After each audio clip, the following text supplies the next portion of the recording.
Uh-oh. New Urvasi, Urvasi. Uh-oh.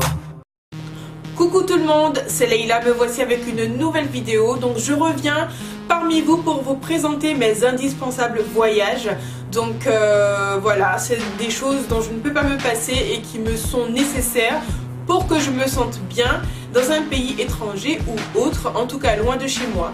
Donc il y a de tout, je vais vous détailler le tout et puis si ça vous intéresse, eh bien suivez juste la vidéo. Bon, j'ai tout noté dans mon petit téléphone que voilà. On va essayer d'être claire et concise, hein, Leïla, n'est-ce pas? Pour commencer, il me faut des accessoires de qualité, je m'explique. Déjà, dans les accessoires, j'inclus les valises. Quand on a des valises toutes pourraves qui ne roulent pas, c'est très embêtant quand on voyage, surtout quand on voyage à plusieurs et avec un enfant en bas âge. Donc il n'y a rien de pire qu'une valise qui ne roule pas pour vous plomber un voyage, parce qu'un voyage c'est quand même assez éreintant. Donc si vous n'avez pas des valises de qualité, c'est niette. Nous, nos valises commençaient déjà à défaillir, on va dire ça comme ça. Donc on s'est décidé, Harry et moi, à investir dans de nouvelles valises.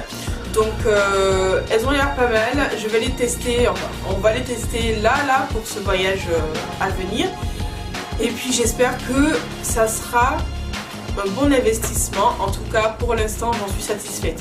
Je vous mettrai une petite photo ici pour vous les montrer. J'ai pas fait de close-up parce que je n'avais pas trop le time. Donc une photo, je pense que ça va vous suffire. Et au pire vous les verrez dans les vlogs qu'on fera sur place. Chérie, tu sais qui fait du bruit et que j'entends tout?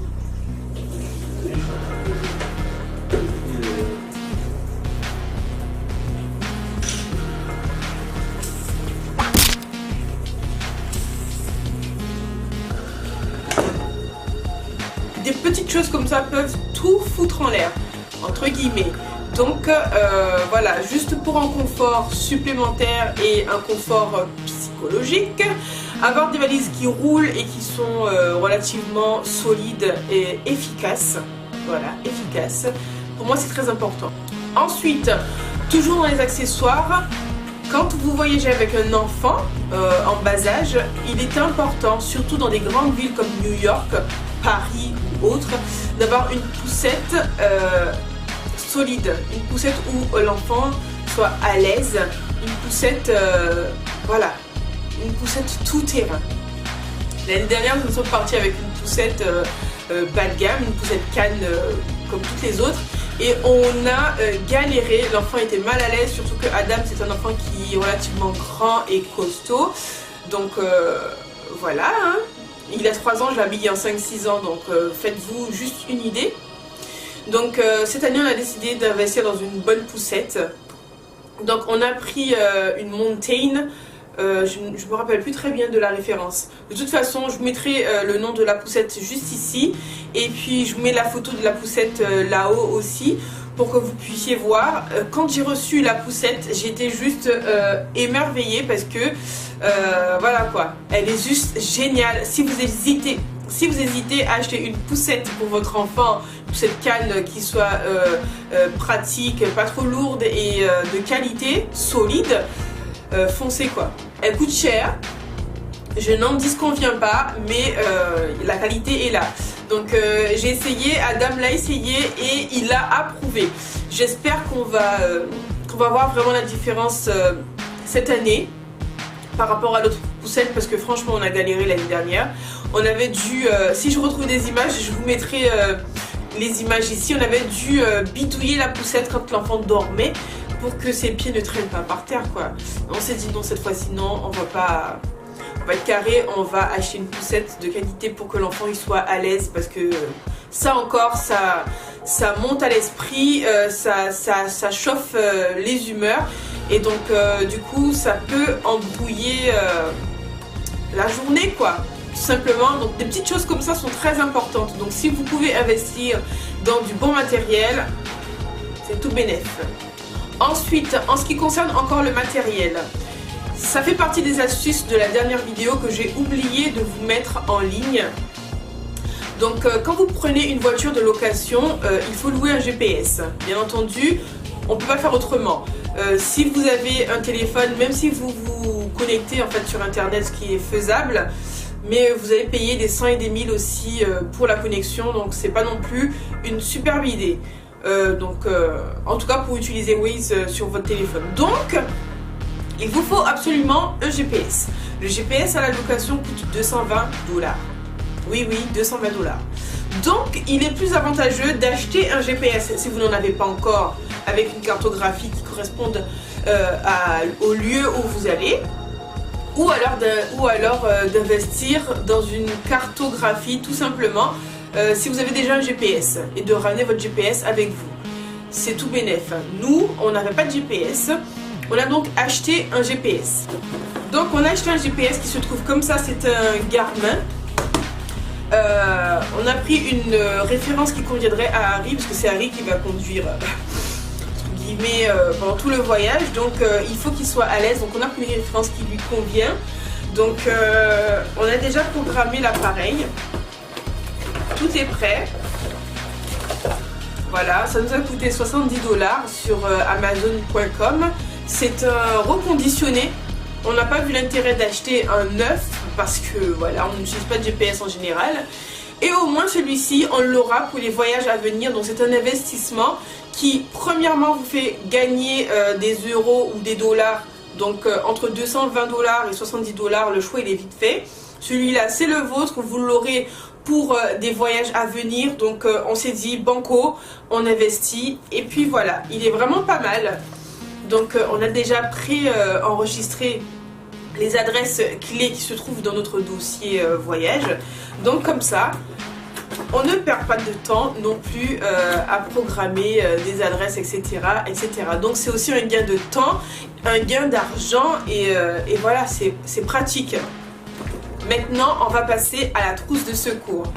Voilà ma trousse de secours, c'est ma fierté, j'en suis fière, je suis contente en fait. C'est moi, je l'ai faite de A à Z.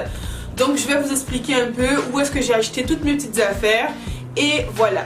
Donc pour commencer, la trousse en elle-même, transparente. Pourquoi je l'ai choisie comme ça? Parce qu'on peut voir directement à l'intérieur ce dont on a besoin et pas tout fouiller, tout démonter pour aller chercher une petite bricole. Donc en haut, en bas, sur les côtés, partout on sait où se trouvent les choses. Donc du coup, gain de temps, on se voit, je vous vois, vous me voyez. Gain de temps, c'est pratique et solide. Franchement, le truc il est solide. Donc je l'ai acheté chez Tropixa. Il m'a coûté le petit sac 4,90 € et je trouve que c'est quand même pas mal du tout pour 4,90 €. Donc avant de l'ouvrir, je vais juste vous montrer. Donc ici, j'ai accroché des petites épingles à nourrice, donc qui peuvent toujours servir. Donc je les ai accrochées ici pour qu'elles soient visibles et ne pas les lâcher dans le sac et ne pas les perdre tout simplement. Donc j'ai pas envie de la démonter, je vais simplement vous montrer comme ça ce qu'il y a autour et à l'intérieur. De toute façon on voit tout hein. Et puis voilà. Il faut savoir qu'à la pharmacie tout s'achète, tout s'achète. Donc c'est un investissement, mais si vous voulez avoir le nécessaire pour une trousse de secours, il faut le faire tout simplement. Donc dans ma trousse, il y a des bandes étirables à usage unique de deux tailles différentes, donc des tailles de 10 cm et deux de 5 cm pour les petits et pour les grands, en fonction de la plaie, en fonction du besoin. Ensuite, toujours en pansement, il y a des hydrofilms. Donc ce sont des grands pansements comme ça qui sont en plastique en fait, que vous mettez par-dessus votre pansement et qui résistent à l'eau. Donc je pense que ça c'est super nécessaire, en tout cas dans une trousse de secours. Il y a des compresses ici, les compresses elles sont placées là, donc des compresses stériles. Il y a aussi du tulle gras. Le tulle gras, on l'utilise en fait, c'est une espèce de pansement tissé avec de la vaseline. C'est du gras en fait pour éviter que quand vous avez une plaie, vous faites le pansement, vous mettez dessus, au-dessus de la plaie pour ne pas que le pansement sec colle et que quand vous le retirez, en fait, que, voilà, que ça ne colle pas. Donc le tulle gras est fait aussi pour ça et ça aide aussi le tulle gras à cicatriser, surtout pour les brûlures. On l'utilise beaucoup au grand brûlé, le tulle gras. Donc pour les brûlures aussi, vous mettez du tulle gras avec un petit pansement et ça aide à la cicatrisation. Ensuite, toujours en pansement, j'ai quoi d'autre en pansement? Je vais devoir l'ouvrir, désolée, désolée pour moi.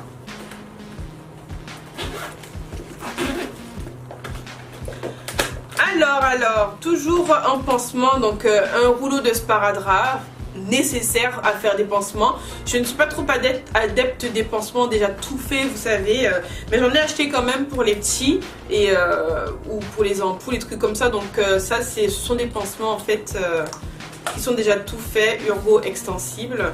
Donc ils se présentent comme ça, vous savez, des petits pansements basiques avec la lumière. Je sais pas si on va voir.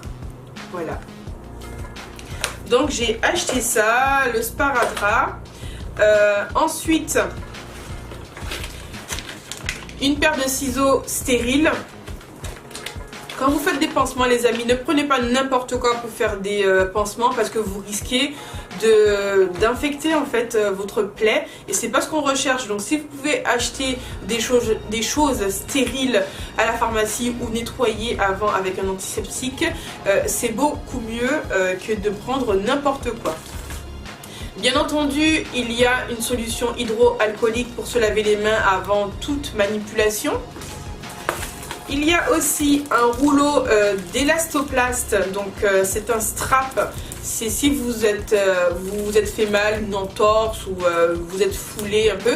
Ça va permettre de mobiliser en attendant d'être pris en charge par un médecin pour mobiliser une articulation par exemple. Donc c'est très important d'avoir de l'élastoplast dans sa trousse de secours. Ensuite, j'ai de l'éosine. Voilà, quand on a des enfants, les mamans, elles savent comment c'est important l'éosine. Donc ensuite on suit avec des collyres. Donc ces collyres là c'est le must. Ça s'appelle allergie flash. Quand vous avez les yeux qui grattent, mais qui grattent de ouf, vous avez l'impression que ça va exploser là. Vous mettez 2 gouttes dans chaque œil, c'est instantané. Donc pour moi c'est indispensable d'avoir ça dans une trousse de secours et de partir avec tout simplement. Donc des collyres pour les allergies passagères. Ensuite du sérum physiologique, je ne vais pas les retirer, tout le monde sait ce que c'est du sérum physiologique. Donc j'ai aussi des pommades qui me paraissent très importantes. Donc ça c'est un anti-inflammatoire, voilà, c'est un générique, c'est l'équivalent de Voltaren. Ensuite j'ai de l'Urgo, brûlure, coup de soleil. Je voulais de la biafine mais la biafine était vraiment trop grosse. Mais c'est un peu la même chose que la biafine, sauf que c'est un gel avec des principes actifs dedans. Voilà. C'est aussi pas mal du tout, mais sinon vous pouvez rester sur la biafine, c'est la base de la base.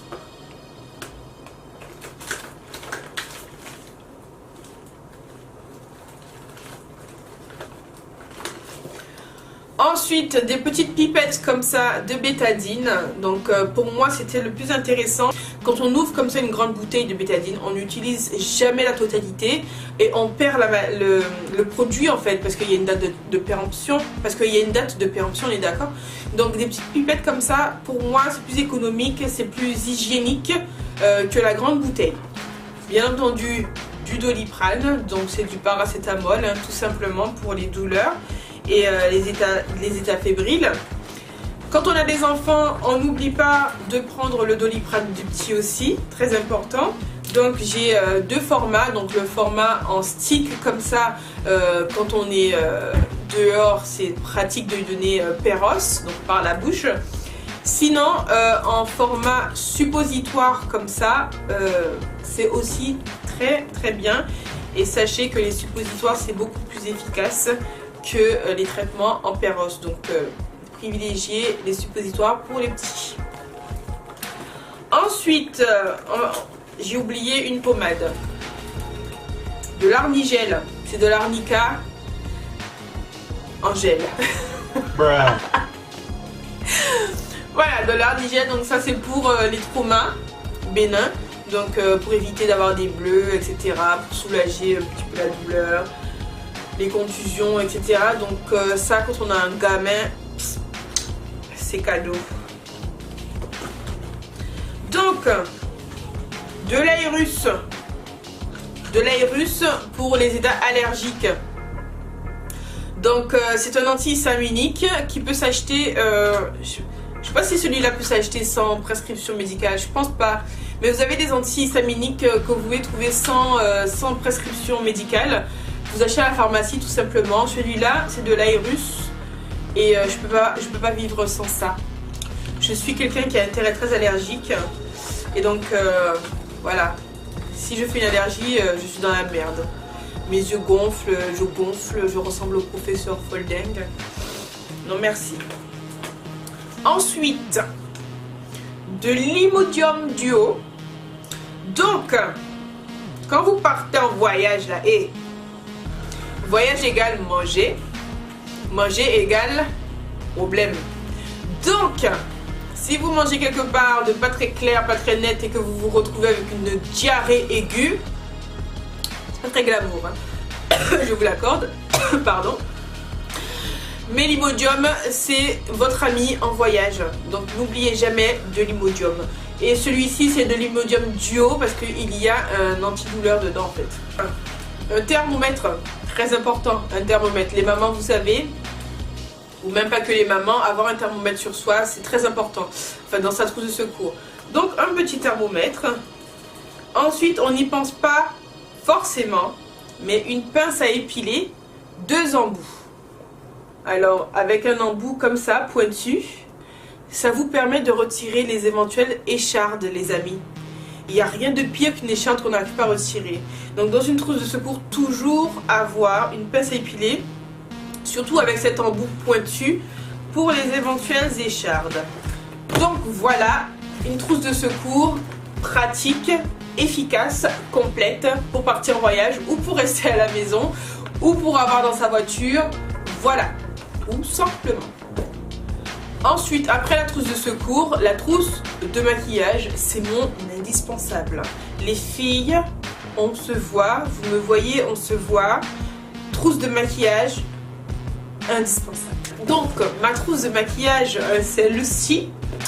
Donc, c'est une trousse Gucci, en fait, qui m'avait été offerte lors de l'achat à Nocibé, je crois. Ou Roger Albert. Je sais pas, c'est la même chose. Donc on m'avait offert cette trousse, elle est trop belle, elle est trop classe, elle est trop... Oh, je suis amoureuse de cette trousse. Il n'y a rien dedans encore. Parce que comme j'utilise encore mon maquillage et que je ne pars que dans 5 jours, les amis, je ne vais pas ranger la trousse maintenant. Donc dans ma trousse de secours, dans ma trousse de maquillage, qu'est-ce que j'embarque avec moi? Je n'embarque pas 150 000 choses parce que ça pèse lourd. Et qu'on ne veut pas une valise trop lourde pour partir. Donc je prends mon fond de teint préféré. Un anti-cerne qui me convient pour toutes circonstances que je vais pouvoir utiliser pour mes lumières, pour mes cernes, etc. Mon petit correcteur orangé. Mon blush préféré, je ne prends pas 150 000 blushs. Donc je prends mon blush préféré qui passe partout, tout simplement. Je prends une palette qui est complète en fait, avec laquelle je pourrais faire pas mal de choses, pas mal de looks, pas mal de make-up. Donc je pense que je vais partir cette fois-ci avec ma Huda Beauty Rose Gold édition, parce que franchement cette palette elle est juste magnifique quoi. Donc avec quelques pinceaux, ma poudre, je pense partir avec un highlighter, puis c'est tout hein, le strict nécessaire. Une trousse de maquillage simple et efficace. Ensuite, mon indispensable pour un voyage, surtout à l'étranger pour le coup, c'est ça. Vous allez me dire, mais qu'est-ce que c'est que ça? C'est mon dossier qui regroupe tout. Tout. C'est-à-dire, dedans, il y a les passeports, il y a les billets, il y a les tickets City Pass. Alors, je vous les montre. Ça se présente comme ça. Et puis, vous avez des tickets ici. Donc par exemple ça c'est pour l'Empire State Building. Donc vous avez ce ticket là et c'est ça que vous présentez. sur le lieu avec le petit code barre ici là. Donc il y a les sites qui passent, il y a toutes les adresses, mais toutes les adresses nécessaires. Donc l'ambassade, oui monsieur, l'ambassade, c'est très important. Voilà. L'hôpital le plus proche du lieu de vie, les adresses du lieu de vie, les adresses des malls, les adresses de tout. De tout sont répertoriés dans ce classeur-là. Il y a le programme du voyage, il y a les bons de réservation dont j'ai besoin pour récupérer par exemple la voiture, pour avoir les informations du Airbnb où on va. Donc dans ce dossier, il y a tout le voyage en fait. Si je ne l'ai pas, je crève. Je crève. Je suis bordélique en général, d'accord? Les gens qui me connaissent personnellement le savent. Mais quand je pars en voyage, je suis hyper carré quoi, parce que je n'aime pas en fait me retrouver dans des situations pas possibles dans un pays étranger que je ne connais pas, où je ne parle pas la langue, etc. Donc pour les accessoires, j'ai oublié